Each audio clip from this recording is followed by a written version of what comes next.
Le Namur Nanosafety Center a comme principaux domaines d'activité la caractérisation physico-chimique des nanomatériaux et l'évaluation de leur impact sur la santé humaine. Les nanomatériaux comprennent les nanoparticules qui ont une de leurs dimensions inférieure à 100 nanomètres. Notre spécificité est d'étudier la toxicité et les effets pro-inflammatoires des nanoparticules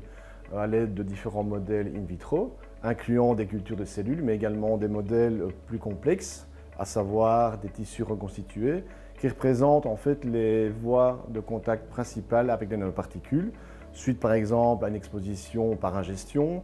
par contact cutané ou par inhalation. Nous évaluons également l'effet des nanoparticules au niveau de l'expression des gènes et des protéines. Nous avons pour cela à notre disposition une plateforme protéomique qui permet d'étudier quelles sont les protéines qui sont spécifiquement exprimées suite à une exposition aux nanoparticules, de les isoler et de les analyser à l'aide de la spectrométrie de masse. Et nous avons également à notre disposition une plateforme transcriptomique qui permet de savoir quels sont les gènes qui sont spécifiquement exprimés suite à une exposition aux nanoparticules. Pour les industriels, beaucoup de nanomatériaux se trouvent maintenant dans les produits finis, que ce soit au niveau de l'emballage ou au niveau du produit alimentaire en tant que tel, comme un agent blanchissant ou anti-agrégeant dans les chewing-gums par exemple. Et il est important pour eux de pouvoir évaluer le risque de ces nanomatériaux et dans les années à venir, ils vont avoir une obligation au niveau européen